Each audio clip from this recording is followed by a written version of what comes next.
6 o'clock here on your Thursday, August 1st. Thank you so much for joining us. I'm Jackie Pascal. And I'm Audrey Bisk. Welcome into a brand new month. We love helping you start your day. That includes your forecast. Brian Slocum always there to make sure we know how to plan each and every morning. How are things looking? Well, we got some interesting weather coming at us a little later today. As on cue, it is first day of August and the summer heat is still around. That's going to be probably the larger concern in the coming days is hot 90s and the humidity that will drive that heat index a little higher. We could see a few strong to severe storms today and more so tomorrow and into Saturday. There is a marginal risk for severe weather each of those days.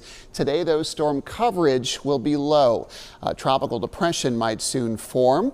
We're watching the southwest Atlantic and vicinity of the Bahamas and some of the Caribbean islands pretty closely. It is starting to get its legs underneath it. But we start with how things are shaping up here locally. Temperatures are running warmer than they were 24 hours ago. There's more moisture in the air. It tends to hold on to the heat, and we have warmer numbers as a result. Replacing the 60s that we largely had this time yesterday with low to mid 70s over the Triad. Only a few locations farther west are seeing current temperatures in the 60s. Heat and humidity combined can be dangerous in spots. A large section of the Carolinas are under a heat advisory and even a high heat watch for the Richmond and Norfolk, Virginia areas. No local counties are included in that.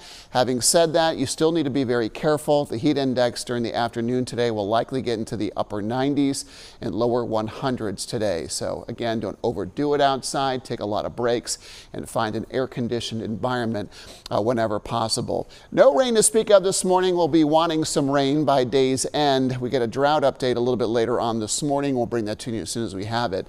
The risk for severe is elevated in much of the mid-Atlantic and across the Carolinas, kind of a broad risk area that does include a few isolated storms that could turn severe today. But as I mentioned, storm numbers will be down. For the Triad, it's only a 20% risk later today after hot highs reach the lower 90s later this afternoon. Our storm coverage will start to increase in the days ahead. I'll tell you how that'll impact your weekend in just a bit. Thank you, Brian. Let's take a trip to Paris now with a live look this morning where the world's top athletes are competing on day 6 of the Olympics. All eyes will be on Simone Biles today as she goes for her 6th career gold medal in the women's gymnastics all-around. She's competing against another all-around gold medalist, her teammate, Suni Lee. Sure to be a good one there. Our Kelly Kendall is joining us live in studio this morning. Kelly, you have a breakdown of those events and other athletes to watch. What's going on? Yeah, we're taking a look at what's happening right now. Paris is about 6 hours ahead of us, so it's just afternoon there, and a lot of events are happening. Right now, the women's 4x200 meter freestyle relay is underway. Team USA has a chance here to upset Australia, but that won't be an easy task, with the team from Down Under having 2 of the fastest swimmers ever in that event.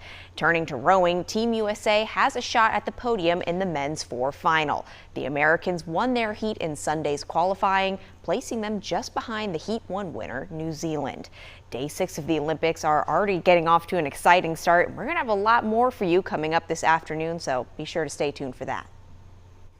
Kelly, thank you. Now, in honor of the Olympics, we want to take a moment to shine the spotlight on talent from the Triad. Shout out to Madeline Hicks, London McNeil, and Caroline Tillery. They all competed at the USA Acro Gymnastics Championships in Minneapolis earlier this year. Shauna Tillery shared these photos of them. If you would like to see your picture on air, send a photo participating in a sport to triadtalent@wxii12.com. Just include the athlete's name or names, a description of the sport being highlighted, as well as a contact number.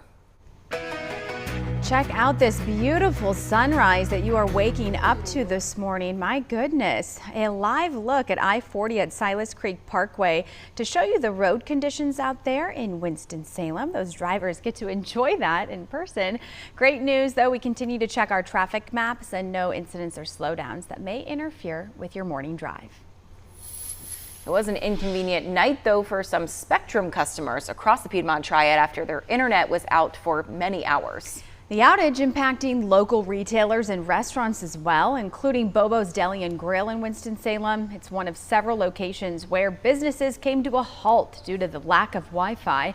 They were unable to run debit and credit cards or take those call-in orders, which make up 60% of their evening business.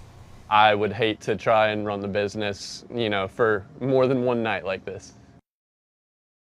A spokesperson with Spectrum tells WXII 12 News a third party damaged their fiber but did not release how it was damaged.